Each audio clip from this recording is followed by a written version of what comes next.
What great honor. What great honor and pleasure to welcome you back to the Davos community. Just 4 days into your new mandate, we highly appreciate your presence with us today. We wish you all the best as you take on your critical work ahead. The global challenges we face today are monumental. The importance of American leadership and your personal leadership in this regard is fundamental and paramount. We are here to hear your vision and policies related to revitalizing the economy and addressing the global challenges. As you might expect, Mr. President, your return to office and your forthcoming policies have been at the focus of our discussions this week. The discussions among 3,000 political and business leaders from over 130 countries who came together here in Davos.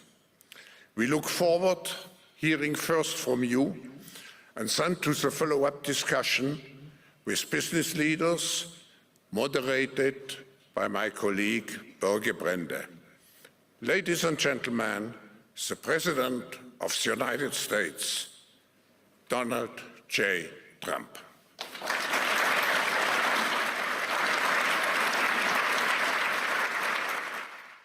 Well, thank you very much, Klaus, and hello to everyone in beautiful Davos. This has been a truly historic week in the United States. 3 days ago, I took the oath of office, and we began the golden age of America. The recent presidential election was won by millions of votes, and all 7, every one of them, all 7 swing states. It was a massive mandate from the American people like hasn't been seen in many years, and some of the political pundits, even some of my so-called enemies, said it was the most consequential election victory in 129 years. That's quite nice. What the world has witnessed in the past 72 hours is nothing less than a revolution of common sense. Our country will soon be stronger, wealthier, and more united than ever before, and the entire planet will be more peaceful and prosperous as a result of this incredible momentum and what we're doing and going to do. My administration is acting with unprecedented speed to fix the disasters we've inherited from a totally inept group of people and to solve every single crisis facing our country. This begins with confronting the economic chaos caused by the failed policies of the last administration. Over the past 4 years, our government racked up $8 trillion in wasteful deficit spending and inflicted nation-wrecking energy restrictions, crippling regulations, and hidden taxes like never before. The result is the worst inflation crisis in modern history and sky-high interest rates for our citizens and even throughout the world. Food prices and the price of almost every other thing known to mankind went through the roof. President Biden totally lost control of what was going on in our country, but in particular with our high inflation economy and at our border. Because of these ruinous policies, total government spending this year is $1.5 trillion higher than was projected to occur when I left office just 4 years ago. Likewise, the cost of servicing the debt is more than 230% higher than was projected in 2020. The inflation rate we are inheriting remains 50% higher than the historic target. It was the highest inflation probably in the history of our country. That's why from the moment I took office, I've taken rapid action to reverse each and every one of these radical left policies that created this calamity, in particular with immigration, crime, and inflation. On day one, I signed an executive order directing every member of my cabinet to marshal all powers at their disposal to defeat inflation and reduce the cost of daily life. I imposed a federal hiring freeze, a federal regulation freeze, a foreign aid freeze, and I created the new Department of Government efficiency. I terminated the ridiculous and incredibly wasteful Green New Deal. I call it the Green New Scam. Withdrew from the one-sided Paris Climate Accord and ended the insane and costly electric vehicle mandate. We're going to let people buy the car they want to buy. I declared a national energy emergency, and it's so important, national energy emergency to unlock the liquid gold under our feet and pave the way for rapid approvals of new energy infrastructure. The United States has the largest amount of oil and gas of any country on earth, and we're going to use it. Not only will this reduce the cost of virtually all goods and services, it'll make the United States a manufacturing superpower and the world capital of artificial intelligence and crypto. My administration has also begun the largest deregulation campaign in history, far exceeding even the record-setting efforts of my last term. In total, the Biden administration imposed $50,000 in additional regulatory costs on the average American household over the last 4 years. I have promised to eliminate 10 old regulations for every new regulation, which will soon put many thousands of dollars back in the pockets of American families.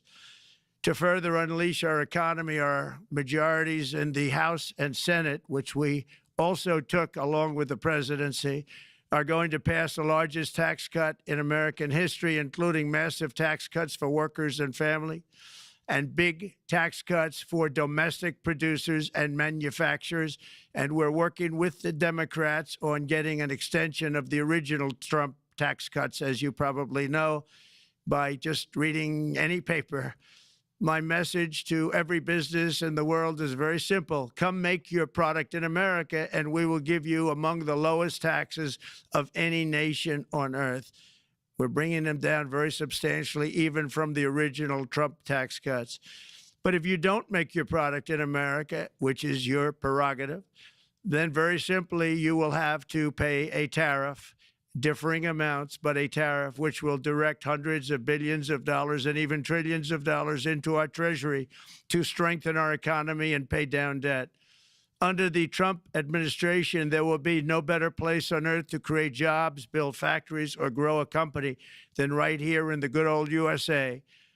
Already, Americans' economic, you can see this, I think, maybe even in your wonderful, wonderful room that you're all gathered together, so many of my friends, but Americans, the economic confidence is soaring like we haven't seen in many, many decades, maybe not at all. Upon my election, it was just announced that small business optimism skyrocketed by 41 points in a single month. That's the highest ever. There's never been anything like that.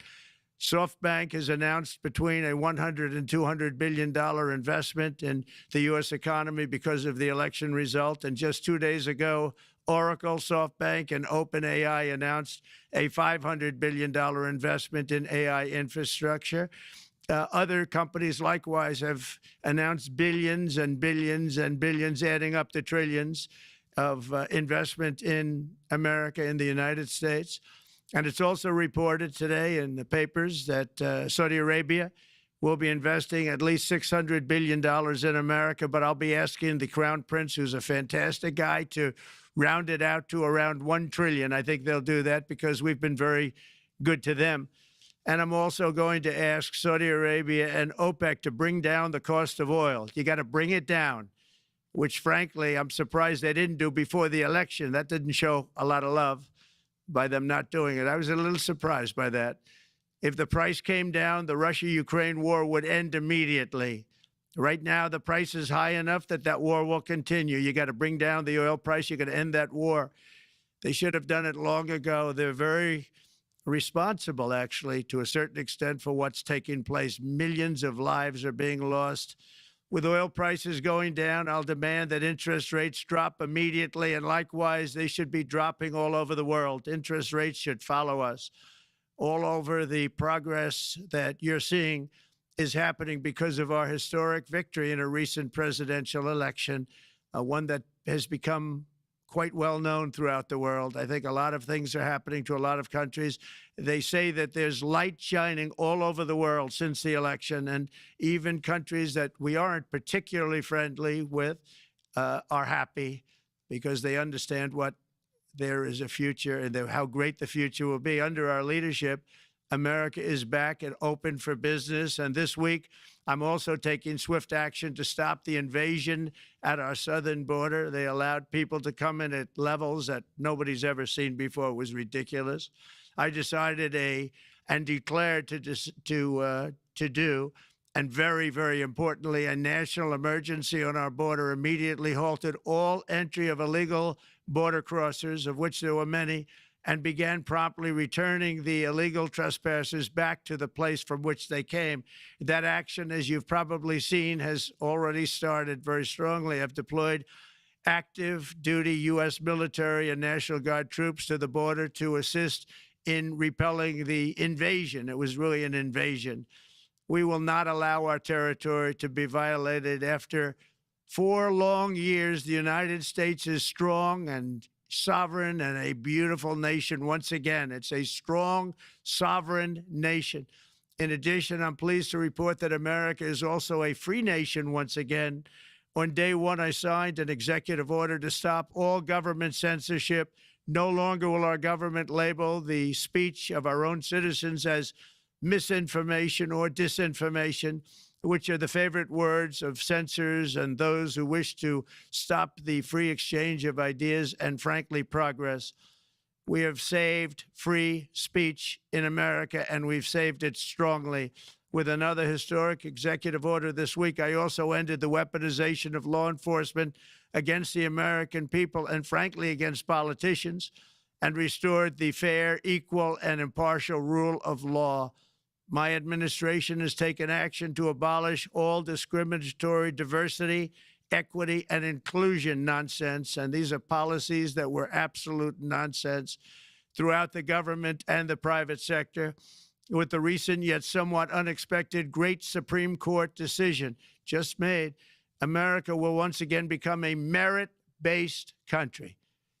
You have to hear that word, merit-based country. And I've made it official, an official policy of the United States, that there are only 2 genders, male and female.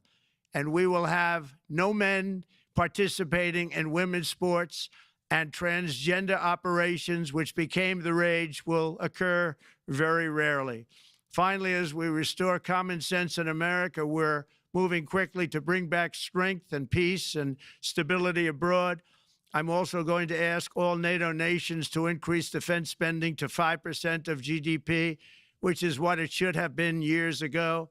It was only at 2%, and most nations didn't pay until I came along. I insisted that they pay, and they did, because the United States was really paying the difference at that time, and it was unfair to the United States. But many, many things have been unfair for many years to the United States.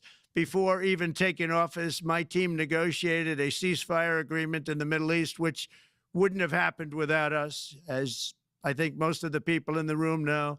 Earlier this week, the hostages began to return to their families. They are returning, and it's a beautiful sight, and they'll be coming in more and more. They started coming back on Sunday. Our efforts to secure a peace settlement between Russia and Ukraine are now hopefully underway. It's so important to get that done. That is an absolute killing field. Millions of soldiers are being killed. Nobody's seen anything like it since World War II. They're laying dead all over the flat fields. It's a flat field farmland, and there's millions of Russians and millions of Ukrainians. Nobody's seen anything like it since World War II. It's time to end it. And here in America, we have big events coming up. Next year, we have the 250th anniversary of America's founding. I'm so honored to be president during that. That's been a big event. They've been talking about it for 10 years. We also have the World Cup, and I understand Gianni's in the room. Infantino, he was very instrumental in helping us get it. He's there with you someplace, I think, and I want to thank him for that. And then we have the Olympics coming up, which I was instrumental in getting also in my first term. And who would have known that by skipping a term, I would get the Olympics? I was upset. I said, you know, I got the Olympics to come and I won't be president. But it turned out through a stroke of luck, or whatever you might call it, that I'm going to be president during the World Cup and the Olympics and the 250th anniversary. So that's going to be 3 big events. And we've accomplished more in less than 4 days. We have really been working 4 days than other administrations have accomplished in 4 years. And we're just getting started. It's really an amazing thing to see. And the spirit and the light over our country has been incredible. Under the last administration, our nation has suffered greatly, but we're going to bring it back and make it greater, bigger, stronger, better than ever before. I want to thank everybody for being with you. I would have been there myself, except the inauguration was 2 days ago. I thought it might be a little bit quick to make it the first stop, but we'll get there one day. We hope to get there. But I do appreciate, I heard the audience is fantastic, and many of my friends are in the audience, and I will be taking questions now from some very distinguished people. Thank you all very much. Thank you very much, Mr. President, for that very powerful speech. And I think you could hear the applause all the way from Davos to the White House. But next year it will be even better, because then you can get the applause here in Davos. So we wish you welcome to our village next year. We hope to see you. Thank you very much. So we also know, Mr. President, that you open up for interaction here. We have a great panel with some of the most distinguished business people in the world. Let me start with someone that you know really well, that I think is almost a neighbor of you in Florida. Mr. Steve Schwarzman, Chairman, CEO, and co-founder of Blackstone Group. So, Steve, floor is yours. Well, Mr. President, Hello, Steve. I'm sure the Crown Prince of Saudi Arabia will be really glad you gave this speech today. I hope so. You've had the busiest 4 days that anybody can imagine, and congratulations for that. My question is about some of the things I've observed here at Davos. It's a terrific forum. I've met lots of people, as usual. I think I've been here 30 years. And a lot of the European business people have expressed enormous frustration with the regulatory regime in the EU. And they attribute slower growth rates here because of numerous factors, but especially because of regulations. And you've taken a completely different approach in this area. And if you could explain the theory of what you're doing, how you're going to do it, and what you expect the outcome to be, I'd appreciate it. Well, thank you very much, and congratulations, Steve. You're a friend of mine, but on a great career. You have had an amazing career, and it continues. I just want to congratulate you. Very inspirational to a lot of people. I want to talk about the EU, because you mentioned specifically that I've also had a lot of friends and leaders of countries. I've gotten to know them all my first term and a little bit during this period of 4 years, and know them well, like them a lot, but they're very frustrated because of the time everything seems to take to get approved, environmental impact statements for things that you shouldn't even have to do that, and many, many other ways that it takes. And I'm going to give you a quick little example. In the private life, my beautiful private life, before I had all these things happening, the world is a little different. I had a nice, simple life. You knew that. But when I had that simple life, I did projects. And I had a big project in Ireland. And it had to get approval on something that would have made it even better. And I got the approval from Ireland in a period of a week. And it was a very, very, very efficient, good approval. And they informed me, though, the problem is you're going to have to get it from the EU, and we think that'll take 5 to 6 years. And I said, you have to be kidding.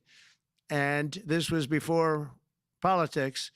And I said, wait a minute, it's not that important. I don't want to go 5 or 6 years, but it would have been a big investment. It would have been nice, and it would have been good for the project.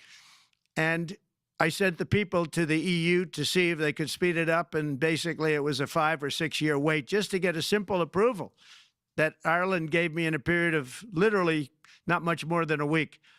And I realized right then, that was the first time I really was involved with the EU, but I realized right then that's a problem. And I didn't even bother applying to do it. Or if I did, I pulled it very quickly. I have to be very accurate because I don't want to be criticized. He did apply, actually.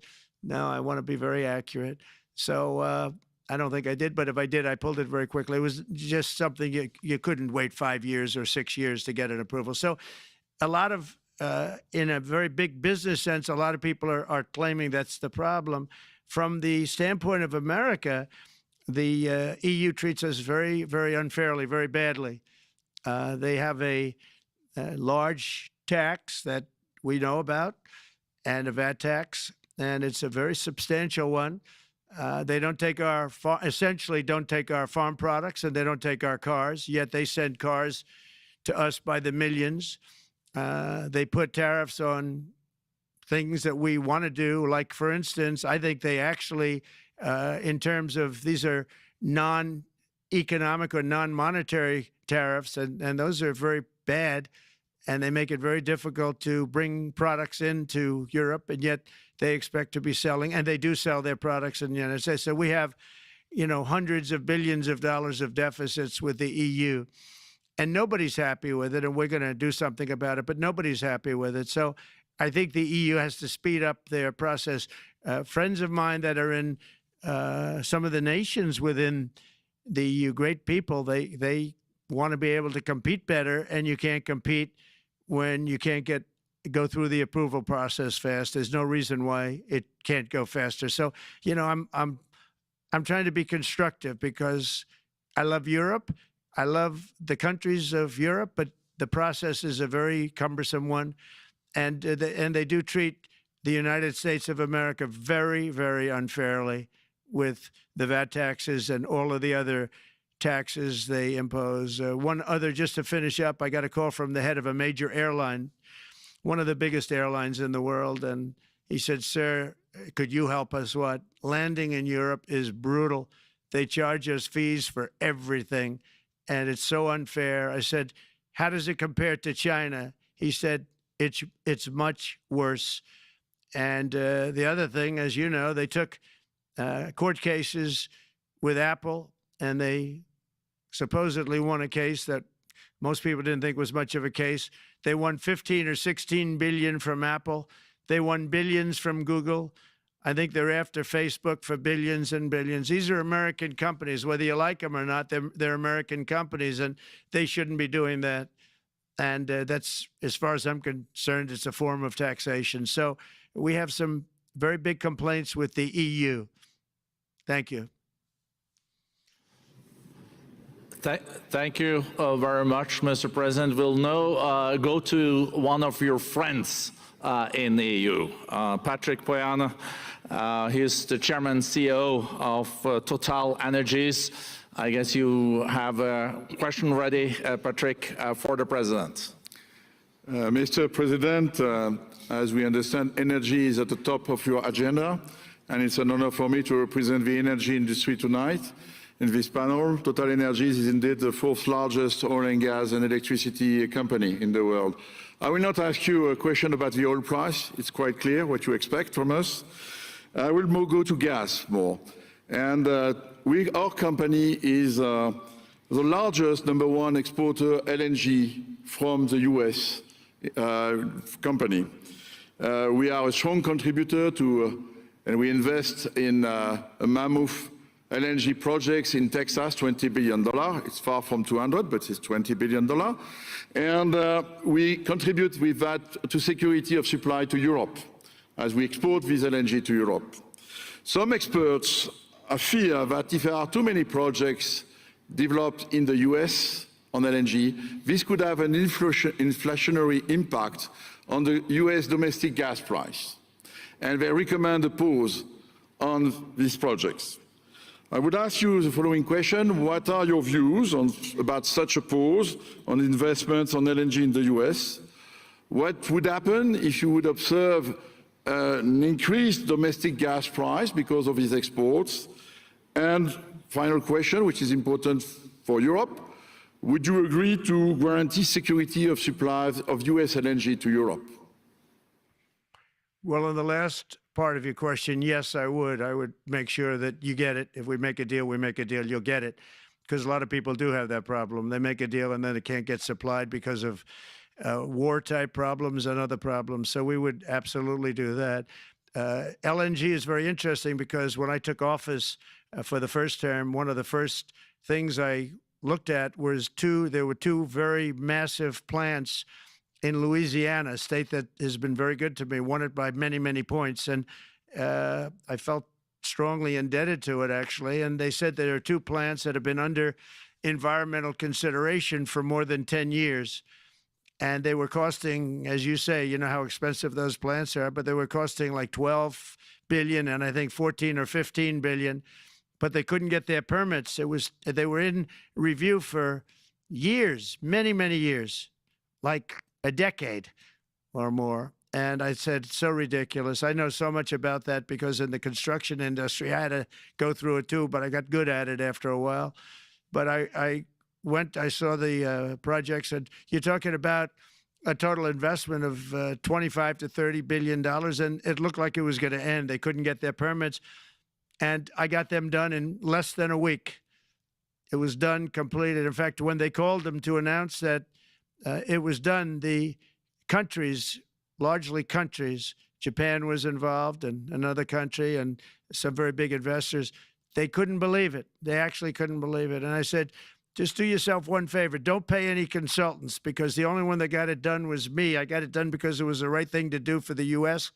and for the world, but the consultants had nothing to do with it. You know, the consultants go in and they say, give us millions of dollars because Trump did it. Nobody called me about it. I just heard it was a problem for years. And I got it done because it was the right thing to do for the U.S. and the right thing to do for beyond. It had to do with energy, very important. So I think it's very important. I think I disagree with one. I think the more that you do, the lower the price is going to go. And what I'd like to see is rapid approvals. We're going to give very rapid approvals in the United States, like with the AI plants, talking to many people want to build them. That's going to be a very big thing. We're going to build electric generating facilities. They are going to build. I'm going to get them the approval. Under emergency declaration, I can get the approvals done myself without having to go through years of waiting. And the big problem is we need double the energy we currently have in the United States. Can you imagine? For AI to really be as big as we want to have it, because it's a very competitive, it'll be very competitive with China and others. So I'm going to give emergency declarations so that they can start building them almost immediately. And I think it was largely my idea because nobody thought this was possible. It wasn't that they were not smart, because they're the smartest. But I told them that what I want you to do is build your electric generating plant right next to your plant as a separate building, connected. And they said, wow, you're kidding. And I said, no, I'm not kidding. You don't have to hook into the grid, which is old and, could be taken out. If it's taken out, they wouldn't have any way to get any electricity.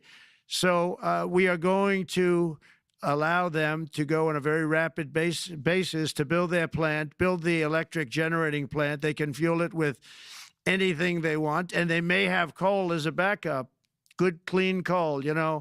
If there were a problem with a pipe coming in, as an example, you're going with gas, oil or gas, and a pipe gets blown up or for some reason doesn't work, there are some companies in the U.S. that have coal sitting right by the plant so that if there's an emergency, they can go to that short-term basis and use our very clean coal. So that's something else that a lot of people didn't even know about, but nothing can destroy coal, not the weather, not a bomb, nothing. It might make it a little smaller, might make it a little different shape, but coal is very strong as a backup. It's a great backup to have that facility, and it wouldn't cost much more money.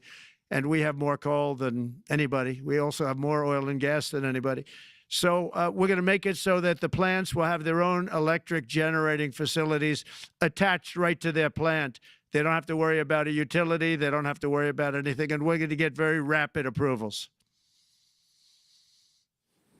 Thank you. Thank you so much, Mr. President. We'll now go to another CEO that you know very well, Brian Moynihan, the CEO and Chair of Bank of America.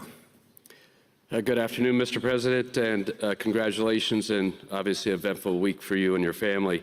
If you remember 5 years ago, you came here and we walked among 150 CEOs from all over the world and you engaged with them about your policies and your procedures.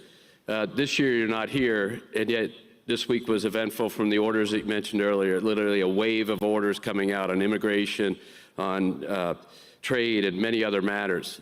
And so as a representative of the United States here, we got a lot of questions about what does all this mean and how would the president square this with his clear focus on growth, prosperity, market growth, stock market growth, a good bond market, and bringing down prices. So how do you think about the impact of all these orders and how fast they come out and how you're going to balance them with that scorecard of being successful in both continuing GDP growth, bringing down inflation, and also having a good stock price appreciation for the American citizen? Well, I think it's going to actually bring down inflation.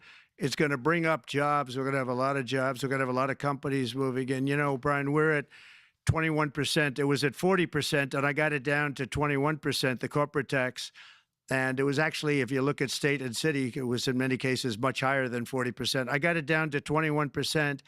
And now we're going to bring it down from 21 to 15% if, there's a big if you make your product in the U.S. So we're going to have the lowest, just about the lowest rate. It'll be, the 21 is on the low side worldwide.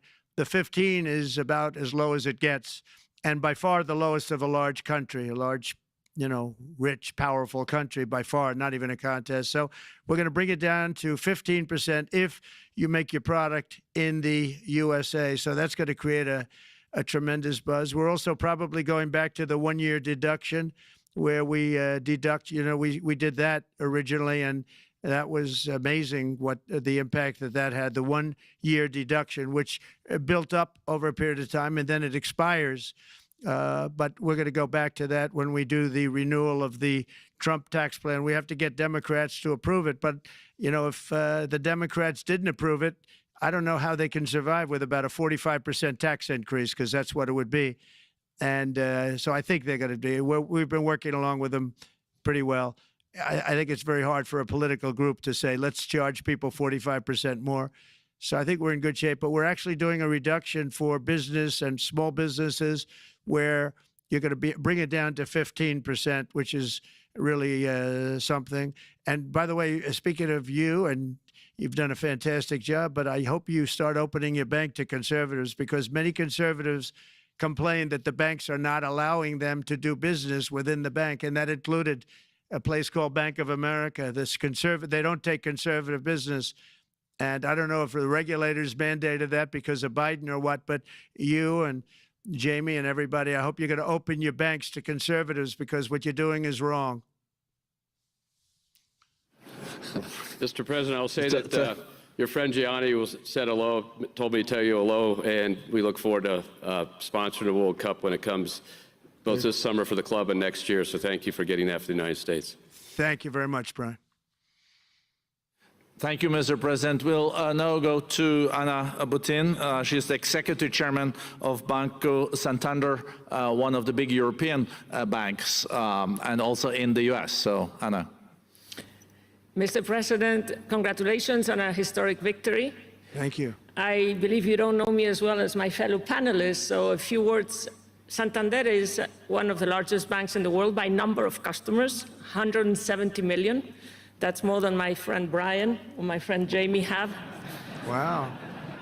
And those... They fixed the regulation. That's coming, that's coming. That was cheeky. we're a big investor in the United States. We have many million customers, 12,000 employees. We're one of the largest auto lenders. And we recently launched a fully digital bank called Open Bank. We strongly believe banks have a pivotal role in the economy, and we can accelerate growth and help many more customers. That's what we're doing in the United States. So, as Brian pointed out, we very much welcome your focus on deregulation and reducing bureaucracy. So my question is, what are your priorities in this regard, and how fast is this going to happen? Thank you very much. Well, I think it's going to, thank you and congratulations. I know very much about your bank, and you've done a fantastic job. Congratulations. We are going to move very quickly. We've moved very quickly. We've done things in the last 3 days that nobody thought were possible to do in years. And it's all taking effect. It's going to have a huge impact on the economy, a huge positive impact. Money was being wasted on crazy things.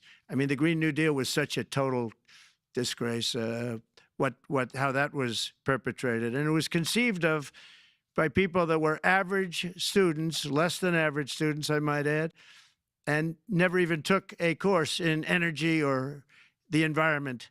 It was just a game. Remember, the world was going to end in 12 years? Remember that? Well, the 12 years has come and gone. It was going to end. It was going to all foam into earth. But, you know, the time has come. These people, and they really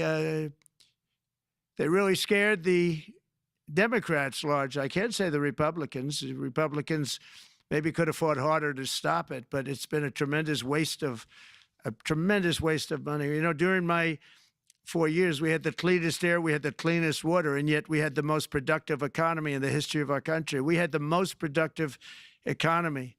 Until COVID came, we had the most productive in the history of our country by far. And actually, you can look worldwide. We were beating everybody from China to everybody else. So, and we think we really now, with what we have learned and all of the other things that have taken place, we think we can even far surpass that, actually far, far surpass it. But we do, one thing we're going to be demanding is we're going to be demanding respect from other nations. Canada, we have a tremendous deficit with Canada. We're not going to have that anymore. We can't do it. I don't know if it's good for them. As you probably know, I say you can always become a state. And if you're a state, we won't have a deficit. We won't have to tariff you, et cetera, et cetera. But Canada has been very tough to deal with over the years, and it's not fair that we should have a $200 billion or $250 billion deficit. We don't need them to make our cars, and they make a lot of them. We don't need their lumber because we have our own forests, et cetera, et cetera. We don't need their oil and gas. We have more than anybody. So, you know, just as an example, with Mexico, we're dealing with Mexico, I think, very well.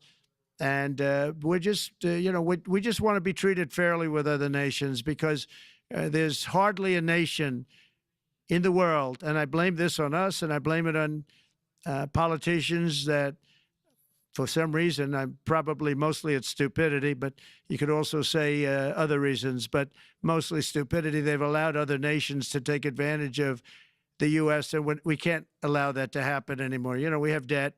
It's a very small debt when you compare it to value, the value of the assets that we have, but we don't want to do that. We want to just have debt be obliterated, and we'll be able to do that fairly rapidly. And a lot of good things are going to happen. And honestly, good things are going to happen for the world, and good things are going to happen for the people that are dealing with us, allies and beyond allies. One thing very important, I really would like to be able to meet with President Putin soon and get that war ended. And that's not from the standpoint of economy or anything else. It's from the standpoint of millions of lives are being wasted. Beautiful young people are being shot in the battlefield. You know, the bullet, very flat land, as I said, and the bullet goes, there's no hiding. And a bullet, the only thing going to stop the bullet is a human body. And you have to see, I've seen pictures of what's taken place. It's a carnage, and we really have to stop that war. That war is horrible. And I'm not talking economy. I'm not talking economics. I'm not talking about natural resource. I'm just talking about There's so many young people being killed in this war, and that's not including the people that have been killed as the cities are being, knocked down building by building. So we really should get that stopped. Likewise, in the Middle East, I think we've made a lot of progress in the Middle East, and I think that's gonna come along pretty well. Thank you very much. Thank you, Mr. President. We know that the most consequential relationship in the world is between the U.S. and China. U.S. 28% of the global economy, China close to 20. That's almost half of the global GDP. And we know that you called President Xi Jinping last Friday. We heard that you had a good discussion. How do you see the relationship between the U.S. and China in the next 4 years under your leadership? He called me, but I see it very good. I think that we're going to have a very good relationship. All we want is fairness. We just want a level playing field. We don't want to take advantage. We've been having massive deficits with China. Biden allowed it to get out of hand. He's $1.1 trillion deficit. It's ridiculous. And it's just an unfair relationship. And we have to make it just fair. We don't have to make it phenomenal. We have to make it a fair relationship. Right now, it's not a fair relationship. The deficit is massive, as it is with other countries, a lot of Asian countries, actually. But we have deficits that are very big, and we can't keep doing that. So we're not going to keep doing that. But I like President Xi very much. I've always liked him. We always had a very good relationship. It was very strained with COVID coming out of Wuhan. Obviously, that strained it. I'm sure it strained it with a lot of people, but that strained our relationship. But we always had a great relationship, I would say, and we look forward to doing very well with China and getting along with China. Hopefully, China can help us stop the war with, in particular, Russia, Ukraine. And they have a great deal of power over that situation. And we'll work with them. And I mentioned that during our phone conversation with President Xi. And hopefully we could work together and get that stopped. We'd like to see denuclearization. In fact, with President Putin, prior to an election result, which was frankly ridiculous, we were talking about denuclearization of our two countries, and China would have come along. China has a much smaller, right now, nuclear armament than us, or field than us, but they're going to be catching it at some point over the next 4 or 5 years. And I will tell you that President Putin really liked the idea of cutting way back on nuclear. And I think the rest of the world, we would have gotten them to follow. And China would have come along, too. China also liked it. Tremendous amounts of money are being spent on nuclear. And the destructive capability is something that we don't even want to talk about today because you don't want to hear it. It's too depressing. So we want to see if we can denuclearize, and I think that's very possible. And I can tell you that President Putin wanted to do it. He and I wanted to do it. We had a good conversation with China. They would have been involved, and that would have been an unbelievable thing for the planet. And I hope it can be started. Mr. President, when you're back here in Davos next year, will there be then a peace agreement with Ukraine and Russia by then? Well, you're going to have to ask Russia. Ukraine is ready to make a deal. Just so you understand, this is a war that should have never started. If I were president, it would never have started. This is a war that should have never, ever been started. And it wasn't started during there was never even talk about it. I knew that it was the apple of President Putin's eye, but I also knew that there was no way he was going in, and he wasn't going to go in. And then when I was out, bad things happened, bad things were said, a lot of stupidity all around, and you end up with what you have. Now you have all these bombed out cities. They look like demolition sites with many people killed. I think the thing that you'll see about Ukraine is that far more people have died than is being reported. And I've seen that. But far, far more people have died. When you look at a city that's become a demolition site where big buildings have been collapsed by missiles hitting them and everything else, and they say one person was slightly injured. No, many people were killed. Those are big buildings. I was surprised at how that was my business. These are buildings that go 2 and 3 blocks long. They're 20 stories high. They're big, powerful buildings, and they were knocked down, and there were a lot of people in those buildings. That announced that 2 people were injured. That's not true. So I think you're going to find that there were many more people killed in Ukraine in the Ukraine war than anybody has any idea. But if you look now, so many of the people being killed are soldiers just facing each other with guns, rifles, and drones, the new form of warfare, drones. And it's a very sad thing to see. And when you see pictures of the fields that I see, nobody wants to see it. You'll never be the same. Thank you very much, Mr. President, on behalf of all the 3,000 participants here in Davos. We really underline that joining us the third day in your presidency, live taking questions here is so appreciated, and we are already ready for receiving you next year in person. So thank you very much, and all the best from Davos. Thank you. Thank you very much. Thank you.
Attachment. Present. Arms.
Attachment. Order. Arms. Order. Arms.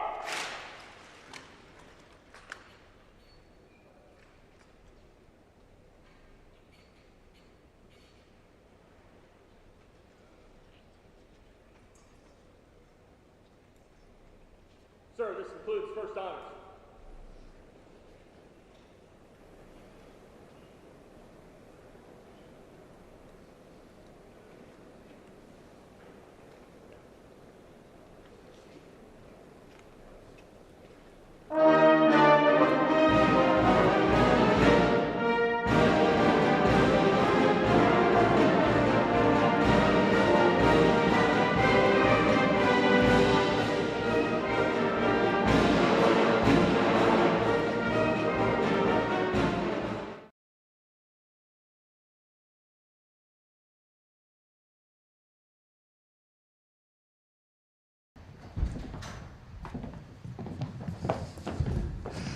Well, good morning, everybody. How are we doing? I want to give a special welcome to Senator Rubio's family, especially his 4 beautiful kids and his wife. Thank you guys for being here. It's a great occasion. I will say that it's pretty hard to top being sworn in as vice president and then the Buckeyes win the national championship the very same day. But this is a hell of a start to a run because Marco is one of my favorite people in Washington. And you know, he's a son of Cuban immigrants to this country. He grew up in very humble beginnings, but he has an incredibly deep love of our nation. He is a bipartisan solutions seeker, a guy who can actually get things done, but a conservative of great principle and great vision. And I think more than almost anybody that I've met in Washington the last few years, Senator Rubio, I think, understands the distinctive priorities of President Trump and why it represents such a significant and frankly important and needed departure from a generation of failed foreign policy. Senator Rubio will be the chief diplomat of the United States of America, but he will remain a friend. I'm proud to know him, and I'm proud to do this. So, Senator Rubio, thank you.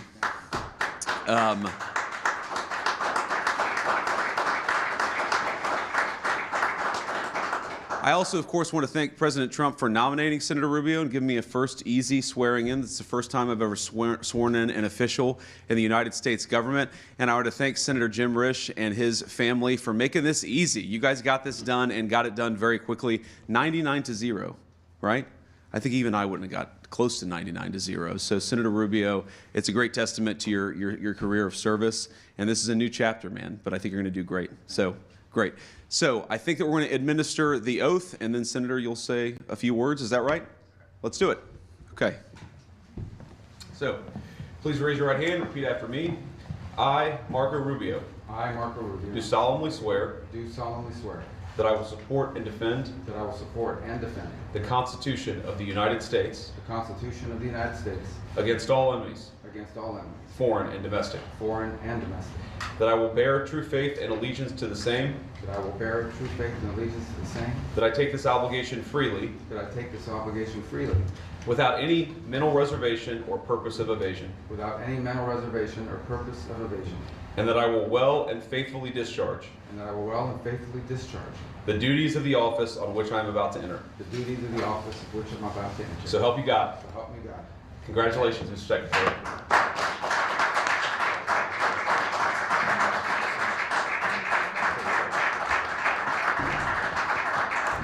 Thank you, Mr. Vice President, for making time. It's been a busy 72 hours,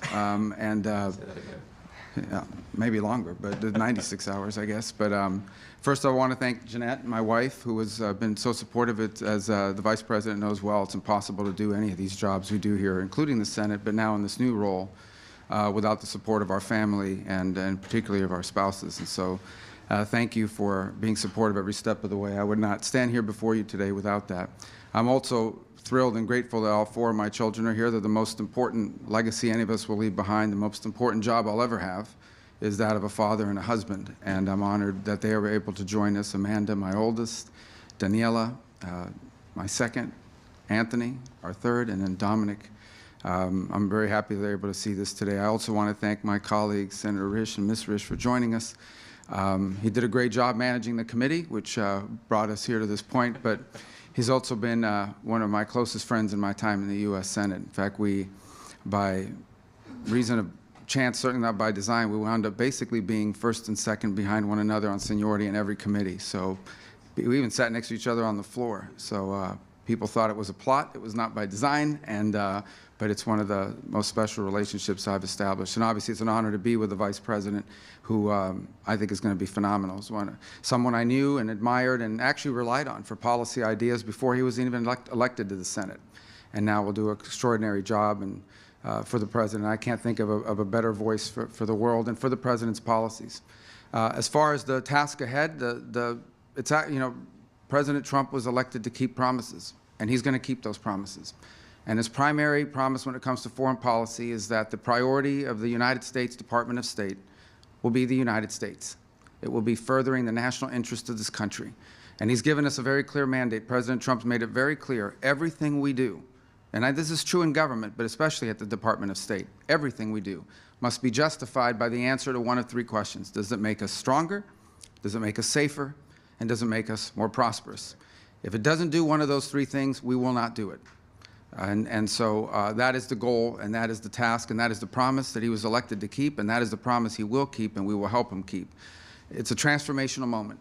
The United States, I think, is now, as President Trump pointed out last night, and I believe deeply, we are headed into a new era that I think will make the world a safer place. We have a president who yesterday, President Trump made clear in his inaugural speech that one of the primary goals of American foreign policies is the promotion of peace.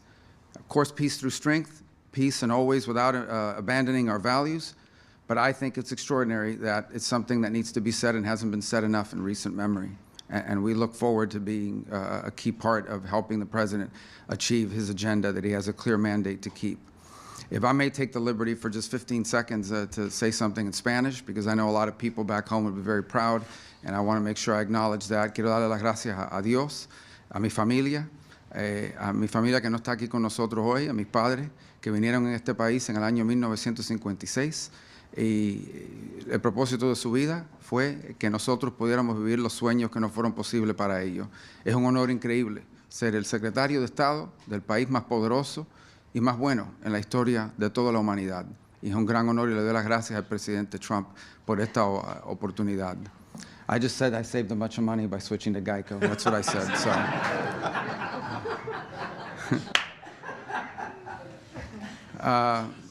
And I want to end by thanking Almighty God and my Lord and Savior Jesus Christ. That is truly the singular purpose of our lives.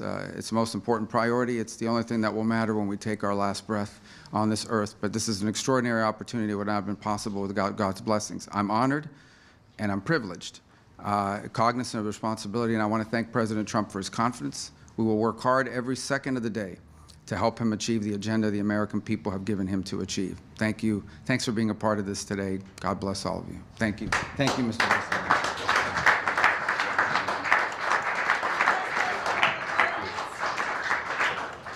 Bye, y'all. Thank you. We'll talk more soon. What changed